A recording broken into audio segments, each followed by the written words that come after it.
అబ్బాయిలు semen test home kit ఇప్పుడు వస్తున్నాయి. సో వాళ్ళు ఇంట్లోనే టెస్ట్ చేసుకుంటున్నారు.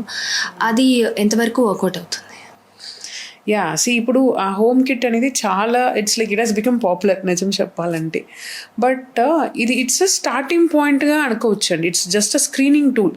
బట్ ఇప్పుడు దాన్ని డిపెండ్ అయ్యి దాన్ని బేస్ చేసి ఓకే ఎవ్రీథింగ్ ఈజ్ ఫైన్, నేను ఫర్టిలిటీ ఎవాల్యుయేషన్ వెళ్ళాలంత అవసరం లేదు, అట్లా కాదు.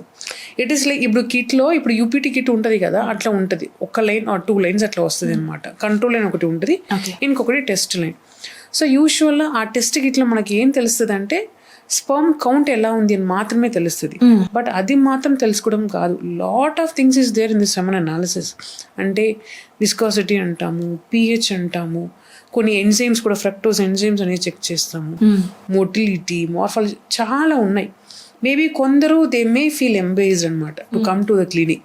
సో స్టార్టింగ్ పాయింట్గా మీరు హోమ్ కిట్ యూస్ చేసుకోవచ్చు, కానీ టోటలీ మీరు హోమ్ కిట్ని డిపెండ్ అయి ఉండకూడదు. ఖచ్చితంగా మీకు ఫర్టిలిటీ ఇష్యూ ఉంటే you have to approach a fertility clinic. ఒక సెమెన్ అనాలిసిస్ అనేది చేయించుకోవడం ఇట్స్ వెరీ వెరీ ఇంపార్టెంట్. అంటే జనరల్గా అమ్మాయిలు కన్సీవ్ అయ్యారా లేరా అని చూసుకోవడానికి మనకు మీరు అన్నట్టుగా కిట్ ఉంటుంది. అంటే 2 లైన్స్ ఉంటాయి. మనకి 2 లైన్స్ వస్తే పాజిటివ్ లేదంటే నెగిటివ్. ఇప్పుడు దీన్ని ఎలా కన్సిడర్ చేయొచ్చు అబ్బాయిలో కిట్? ఎందుకంటే పర్సంటేజ్ అనేది ఎలా క్యాలిక్యులేట్ చేయొచ్చు కిట్లో? మనకి డిఫరెంట్ కిట్స్ వస్తాయి అనమాట. ఒక్క కిట్లో I tell you for an example. ఇప్పుడు యూపీటీ కిట్ లాగా ఉంటుంది, కంట్రోల్ కూడా ఉంటుంది. దాంట్లో ఒక సెమెన్ శాంపిల్, కొంచెం బఫర్, ఒక సొల్యూషన్ వాళ్ళు ఇస్తారు. దాంతో మిక్స్ చేసుకుని కొన్ని లైక్ ఫ్యూ డ్రాప్స్ ఆఫ్ సెమెన్ని ఒక వాల్ లాగా ఉంటుంది, వెల్ లాగా ఉంటుంది. దాంట్లో మీరు అంటే ఫిల్ చేస్తే it will give 2 lines. 2 lines ఉంటే ద కౌంట్ ఈస్ గుడ్. అంటే మేబీ అప్రాక్సిమేట్లీ ఒక 15 million అంటారు. It's like again few people have a few range అనమాట. 15 million అబౌవ్ కౌంట్ ఉంటే you will get 2 lines. 15 million below count ఉంటే you won't get 2 lines. అంటే అప్పుడు మీరు ఖచ్చితంగా సెమెన్ అనాలిసిస్ అనేది చేసుకోవాల్సిందే. ఎందుకంటే మీకు కౌంట్ అనేది తక్కువ ఉంది. కౌంట్ తక్కువ ఉన్నప్పుడు ఖచ్చితంగా మార్ఫాలజీలో అయినా మోటిలిటీలో అయినా ఇష్యూ ఉంటుంది. So these are the 2 inference. అంటే కౌంట్ ఉన్నంత మాత్రాన మూమెంట్స్ కూడా ఇంపార్టెంట్ కదా, అదన్నీ అందులో తెలుస్తుంది. దాంట్లో తెలీదు. సో ఇది జస్ట్ ఇంట్లో బేసిక్ టెస్ట్ మాత్రమే, ఇంకేమున్నా కంపల్సరీగా మనం డాక్టర్ మీరు చూసిన కేసెస్లో మేల్లో ఎక్కువగా ఉన్న ఇష్యూస్ ఏంటి? either zero sperms అని వస్తుంది or like very less sperms. Zero sperms అంటే కూడా వీ క్యాన్ డూ సంథింగ్. అంటే through IVF procedure zero sperms ఉన్న వాళ్ళు కూడా కొన్ని హార్మోన్ అనాలిసిస్ చేసుకుని వాట్ ఈస్ ద రీజన్, ఎందుకు జీరో స్పర్మ్ వచ్చాయి అనేది ఫస్ట్ తెలుసుకోవాలి. అంటే ఫ్యూ రీజన్స్ ఉంటాయి. అంటే బ్లాక్ అయిందా, ఆర్ లైక్ ఆర్గన్ ఫెయిలియర్ అయిందా, టెస్టిక్యులర్ ఫెయిలియర్ ఉందా, అట్లా మనం తెలుసుకొని like we will do few procedures. ఐవీఎఫ్తో పాటు టీజన్ ఒక ప్రొసీజర్ చేయిస్తే like it is possible to have a genetically own kid అనమాట.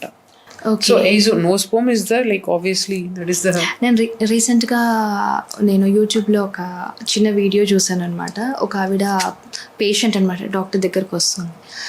మీ హస్బెండ్లో ఇలా కౌంట్ తక్కువ ఉందంటే, లేదండి మా హస్బెండ్ అబ్బాయేనండి అని చెప్తున్నారు. అంటే మినిమం నాలెడ్జ్ కూడా జనాల్లో లేదు. లైక్ ఎట్లంటే వైఫ్ అండ్ హస్బెండ్ కలిసినంత మాత్రాన తన జెండర్ అబ్బాయి అని వైఫ్ ఫిక్స్ అయిపోతున్నారు. కానీ దానికి ఒక కౌంట్ ఉంటుంది. దాని గురించి ఒక్కసారి చదువుకొని మినిమం చదువుకున్న అమ్మాయిలకి కానీ లేదా చదువుకొని ఆడవారికి కానీ అర్థమయ్యేలాగా ఒక్కసారి వాళ్ళకి చెప్తారు. సో సెమెన్ అనాలిసిస్లో బేసిక్లీ 3 పారామీటర్స్ అనేది చాలా ఇంపార్టెంట్. ఫస్ట్ కౌంట్ అనేది 16 million అబవ్ ఉండాలి. That's very very important. దాని తర్వాత కదలికనాల్లో మోర్ దెన్ 30% ఉండాలి.